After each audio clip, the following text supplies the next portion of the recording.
My eyelids felt like they had been weighted down with lead slugs. I had spent the last 48 hours packing my entire life into 3 oversized suitcases and navigating a series of bureaucratic nightmares that would make a saint curse. By the time I boarded the flight to Province G, I wasn't just tired. I was a walking corpse with a faint scent of vanilla and rain clinging to my skin. The cabin of the plane smelled of recycled air and expensive leather. I slumped into my seat, my muscles screaming, and barely registered the man sitting next to me. He was a wall of a human being. Broad shoulders that seemed to eat up the armrest and a presence that felt like a physical weight pressing against the atmosphere. The people around us had gone unnervingly quiet, as if a predator had just stepped into the room. I didn't care. I just wanted to cease existing for 6 hours. I drifted. The hum of the engines became a lullaby, and the world blurred into a haze of gray and gold. Somewhere in the depths of my delirium, I felt something warm and solid. It was a chest hard as granite and radiating a heat that seeped through my thin shirt. I leaned into it, my head finding a comfortable nook against a shoulder that smelled of cedarwood, ozone, and something sharp, like a thunderstorm hitting a pine forest. It was the most intoxicating thing I had ever smelled. I sighed, nuzzled deeper into the expensive fabric of his suit, and fell into a dreamless, heavy sleep. A sudden, jolting sensation snapped me awake. I wasn't dreaming. I was draped across a man who looked like he had been sculpted from marble and spite. His face was inches from mine. He had a jawline that could cut glass and piercing amber eyes that burned with a dangerous, focused intensity. Silver streaks touched his temples, adding a layer of lethal maturity to his appearance. He didn't move. He just stared at me, his chest heaving slightly, as if he were fighting a war inside his own mind. The air between us vibrated with a heavy, oppressive pheromone, the scent of a dominant alpha who had just been pushed to his limit. "Get off me before I lose control." His voice was a low, guttural rasp that vibrated through my own ribs. I bolted upright so fast I nearly slammed my head into the overhead bin. My heart hammered against my sternum like a trapped bird. "I am so sorry." I fell asleep. "I'm so sorry." I scrambled back into my seat, pressing myself against the window, my face flushing a deep, humiliating crimson. I couldn't even look at him. I just stared at my lap, apologizing in a frantic, breathless loop until the plane finally touched down. The moment the seatbelt sign flickered off, I practically dove over him to escape. I didn't look back. I didn't want to see the expression on the face of the man, who looked like he wanted to either devour me or throw me out of the aircraft. Province G was a concrete jungle of glass towers and flashing neon. A city where the alphas played God and the omegas were often treated as accessories. I moved into a cramped apartment above my cousin Mira's bakery. Mira was a beta with a tongue like a whip and a heart of gold. She handed me a flour-dusted apron and a list of rules on my first day at the Silver Bloom Cafe, where I'd taken a part-time job to keep my head above water while I worked on my illustrations. Rule 1, Mira said, pointing a finger at my nose. Avoid the rich alphas. They're all the same, arrogant, possessive, and they think a fancy watch gives them the right to buy your soul. I can handle myself, Mira, I muttered, tying the apron strings. I thought I had escaped the man from the plane. I convinced myself he was just a momentary nightmare. But 3 days later, the bell above the cafe door chimed, and the temperature in the room seemed to drop 10 degrees. I was mid-pour, steaming milk for a latte, when I felt it. That same oppressive, electric scent of cedar and ozone. I looked up, and there he was. He was wearing a charcoal gray suit that probably cost more than my entire education, his amber eyes scanning the room with a cold, predatory efficiency. He didn't look at the menu. He didn't look at the other customers. He looked straight at me. I froze, the milk pitcher trembling in my hand. In my panic, I stepped back, my heel catching on the floor mat. I lurched forward, the latte splashing across the counter and narrowly missing the toe of his polished leather shoes. "Damn it," I hissed, grabbing a rag and scrubbing the counter with unnecessary violence. "You're late with the coffee," he said. The voice was unmistakable. It was the same low rumble from the plane, but now it carried a hint of something else, curiosity. Or hunger. "I didn't know you were coming," I snapped, my stubbornness overriding my fear. "And we have a line. You have to wait like everyone else." The cafe went silent. The other staff members stared at me in horror. Word had traveled fast in Province G. This was Cale Ashford, the tycoon who owned half the skyline and terrified the other half. He was the kind of man who fired executives for breathing too loudly in his presence. Cale didn't get angry. Instead, he tilted his head, his gaze lingering on the pulse point of my neck. A slow, dangerous smirk tugged at the corner of his mouth. "I don't wait in lines, Omega." "Well, you do today," I replied, turning my back on him to serve the next customer. He didn't leave. He stayed, and then he came back the next day, and the day after that. Every single morning at 8 a.m., Cale Ashford walked into the Silver Bloom, ignored every other person in the room, and waited for me to serve him a black coffee. He didn't talk much, but his presence was a constant, humming tension. He would lean against the counter, his large frame dwarfing the space, watching me with those amber eyes as I moved. It was infuriating. It was arrogant. It was completely insane. "Why are you here?" I asked one Tuesday, leaning over the counter. "Don't you have a company to run? A city to conquer? A hobby that doesn't involve staring at a barista?" Cale reached out, his fingers grazing the back of my hand as he took his cup. The contact sent a jolt of electricity straight up my arm, making my toes curl in my shoes. "I like the coffee," he murmured. "Our coffee is average at best," I countered. "I'm not talking about the coffee." I pulled my hand away, my heart racing. He was too intense. Everything about him was too much, too tall, too rich, too smelling of a forest fire. I tried to ignore him, but the way he looked at me made me feel like I was the only person in the world, and that was the most terrifying feeling of all. The tension snapped on a Friday afternoon.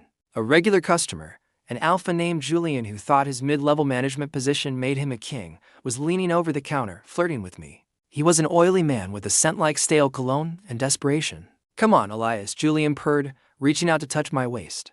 "A pretty thing like you shouldn't be wasting his time in a cafe. Why don't you come have dinner with me tonight? I can show you a side of the city you've never seen." I gave him a polite, strained smile. "I'm busy, Julian.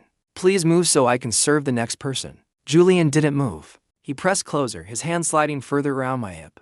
"Don't be like that. I know you want." Suddenly, a hand clamped onto Julian's wrist. The sound of the grip was audible, a dull thud of pressure. I looked up to see Cale. He hadn't even seemed to move, but he was suddenly there, his face a mask of cold fury. His pheromones exploded, filling the cafe with a suffocating, dominant pressure that made the other patrons gasp for air. Cale squeezed Julian's wrist, and I heard a faint, sickening pop. Julian let out a yelp of pain, his face twisting as he was shoved backward with a single, effortless motion. "Touch him again," Cale said, his voice dropping to a lethal whisper. "And I will ensure you never hold a pen, let alone a waist, ever again." Julian scrambled away, nearly tripping over a chair in his haste to exit the building.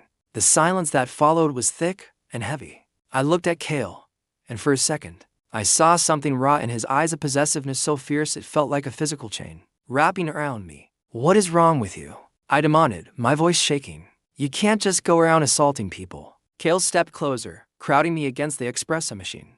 He was so large that he blocked out the light, casting me in his shadow. "Do you always smile like that at other alphas?" I felt a surge of indignation. I didn't swoon. I didn't melt. I glared up at him, my eyes narrowing. "Yes, I do. It's called customer service. And for your information, you're not my boss." Cale froze. His amber eyes searched mine, looking for fear, for submission. He found neither. Then, slowly, a sound escaped his throat, a low, genuine laugh. It wasn't the cold, corporate chuckle I'd heard in news clips. It was warm, surprised, and entirely defiant. "You are a very frustrating creature, Elias Winter," he said, his voice softening. "And you're a narcissist with a god complex," I replied. He grinned, and for the first time, he looked human. "I think I'm falling for you." I rolled my eyes, though my heart was doing a frantic dance in my chest. "Get your coffee and leave, Ashford." But the world didn't stay simple. A few weeks later, a new face entered the cafe. Damien Vale was everything Cale wasn't. He was an alpha, but he was lean and elegant, with a smile that felt like a warm blanket and a scent of cinnamon and citrus. He was the CEO of a rival firm, and he took an immediate interest in me. Unlike Cale, who was a blunt instrument of intensity, Damien was a surgeon.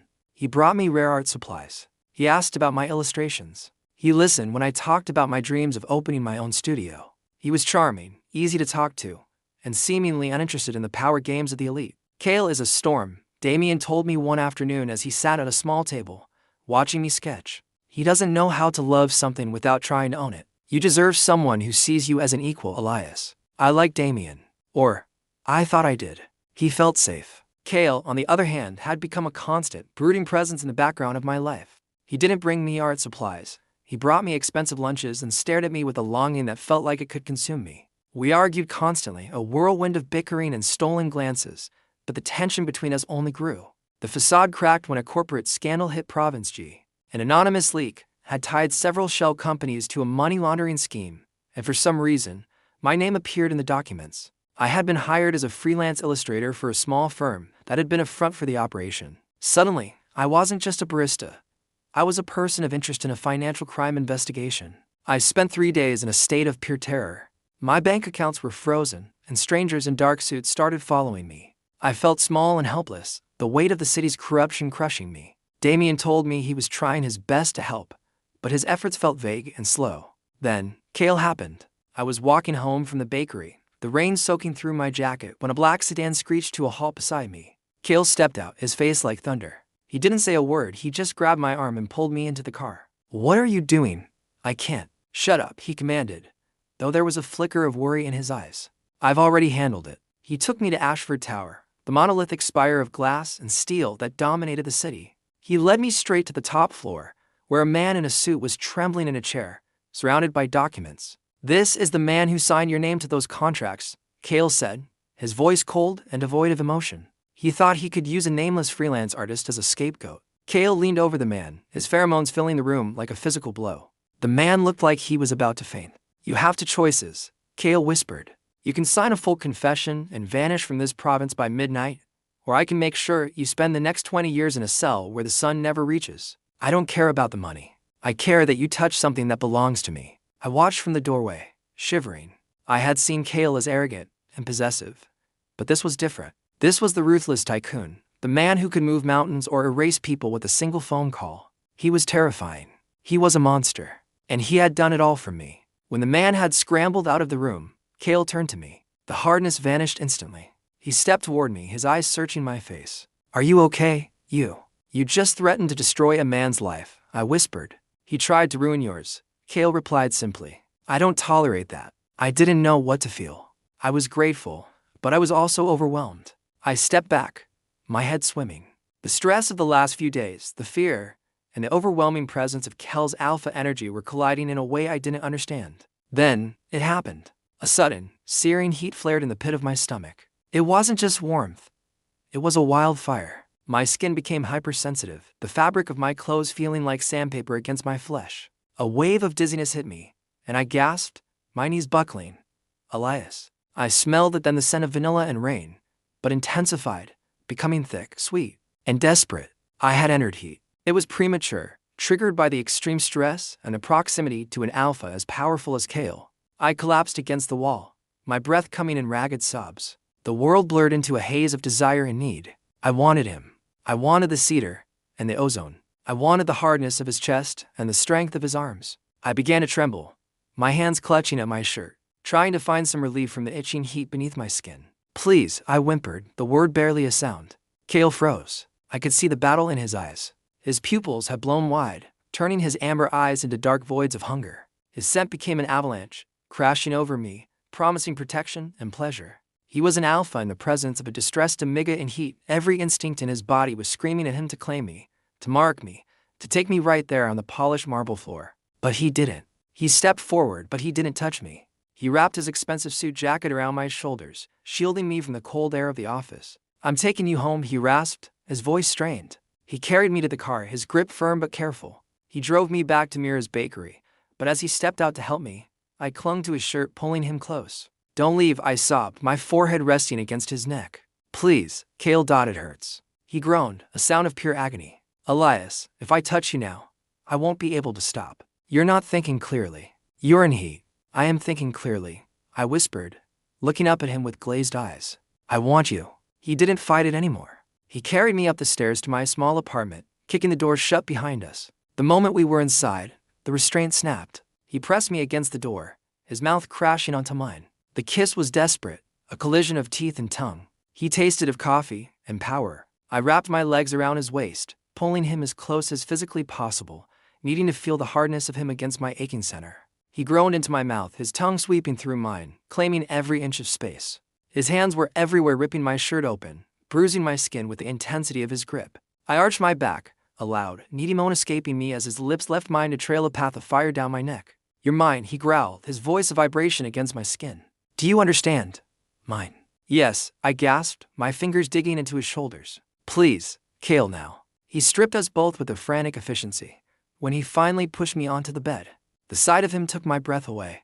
He was a masterpiece of muscle and scars, his skin glowing in the dim light. I reached out, my hand wrapping around his cock, which was thick and pulsing, leaking a bead of clear precum that glistened on the tip. He let out a sharp hiss of breath, his hips twitching.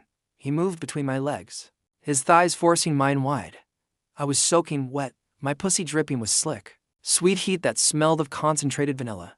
He didn't go in immediately. Instead, he leaned down, his tongue finding my clit. I screamed, my hips bucking off the mattress. He was relentless, his tongue swirling and flicking against the sensitive nub, sucking it into his mouth with a rhythmic pressure that sent sparks exploding behind my eyelids. I could hear the wet, squelching sounds of his tongue against my folds, the slicking noise of my own lubrication coating his lips. I was unraveling, my entire world narrowing down to the point where his mouth met my skin. Kale, please, I need you inside. He surged upward, gripping my hips and driving himself into me in one powerful thrust. I gasped, the air leaving my lungs as he filled me completely. He was huge, stretching me to my limit, his cock hitting my cervix with a blunt force that made me cry out. He didn't move for a moment, just buried deep inside me, his forehead resting against mine. He was shaking, his breath coming in ragged gasps. I've wanted this since the plane, he whispered. Then he began to move. It wasn't a gentle dance, it was a conquest. He slammed into me with a rhythmic, violent intensity. The sound of our bodies colliding, the slap of his balls against my thighs, filling the quiet room. Every thrust was deep and deliberate, pushing me further into the mattress. I wrapped my arms around his neck, pulling him down, our chests heaving in unison. I could feel the friction of his skin against mine, the sweat making us slide together. The sensation was overwhelming, the feeling of being completely filled, the pressure of his weight, the scent of cedar and ozone mixing with the cloying sweetness of my heat. As he picked up the pace, his movements became more frantic. I felt a buildup of tension in my lower belly, a coil tightening until it snapped. I screamed, my internal muscles clamping down on him in a series of violent contractions. I came with a force that left me sobbing, my vision blurring. Kale let out a guttural roar, his body stiffening. He drove into me one last time, burying himself as deep as possible, and I felt the hot, thick gush of the seed filling me, pulsing against my cervix. He collapsed on top of me, his heart hammering against my ribs, his breath hot in my ear. We lay there for a long time, the only sound the ticking of the clock and our synchronized breathing. He didn't pull away. He held me, his arms wrapping around me with a tenderness that felt more intimate than the sex. I'm not letting you go, he whispered. I know, I replied, closing my eyes. You're too stubborn. He laughed, a soft, genuine sound, and kissed my forehead. The following weeks were a blur of domesticity and public shock. Kale didn't hide me. He didn't treat me like a secret. He took me to dinners at restaurants where the waiters bowed, and he bought me a studio in the most expensive part of the city, filling it with every brush and canvas I could ever want. But the shadow of Damien Vale remained. The climax came at the Azure Gala, the most prestigious event of the year. It was a sea of silk, diamonds, and simmering hatred. I wore a tailored black suit that made me feel powerful, though I felt like an imposter among the elite. Kale was by my side, his hand possessively resting on the small of my back, his presence a shield against the judging glares of the other alphas. Damien approached us, his smile as polished as ever, but his eyes were cold. Kale, Damien greeted, his voice smooth. And the little barista. I must say, I'm surprised you're still here, Elias. I thought a man of Kel's stature would have grown bored of a temporary distraction by now. The room went quiet. The guests paused, their glasses frozen halfway to their lips. Damien's voice carried, a subtle jab intended to humiliate me, to remind everyone that I was just an amiga from a cafe. He's a lovely boy, truly, Damien continued, his tone dripping with fox pity. But let's be honest. He's unworthy of standing beside Province G's most powerful alpha. He's a footnote in Kel's empire. I felt a flash of anger, but before I could speak, Kale moved. He stepped forward, wrapping a strong arm around my waist and pulling me flush against his side. He didn't look at Damien with anger, he looked at him with utter contempt. Unworthy? Kel's voice boomed, echoing through the ballroom. You mistake my silence for indifference, Damien. Elias is the only person in this room who isn't a puppet or a parasite. He is the only person I trust. Kale leaned down, kissing me deeply and publicly, a claim that left no room for doubt. When he pulled back, he looked at the crowd, his amber eyes flashing with a warning. He is the only person in this room I'd burn the world for. If anyone here thinks he is unworthy, then you are simply not worthy of being in my presence. The scandal rocked Province G for months. The ruthless tycoon had fallen for a barista. The cold heart of Ashford Holdings had been melted by a stubborn amiga who smelled of rain. As we left the gala, the flashing lights of the paparazzi fading behind us, I leaned my head against Kel's shoulder. You really would burn the world for me? I asked, a small smile playing on my lips. Kale stopped and looked at me, his expression softening into something so full of love it made my chest ache. I'd start the fire tomorrow if it meant you'd smile at me like that every morning, he said. I laughed, remembering the man on the plane, the one who had told me to get off him before he lost control. It turned out he had lost control the moment I fell asleep on his chest. He had just been too proud to admit it. "You're still a narcissist," I whispered. "And you're still my favorite headache," he replied, pulling me into a kiss that tasted of forever.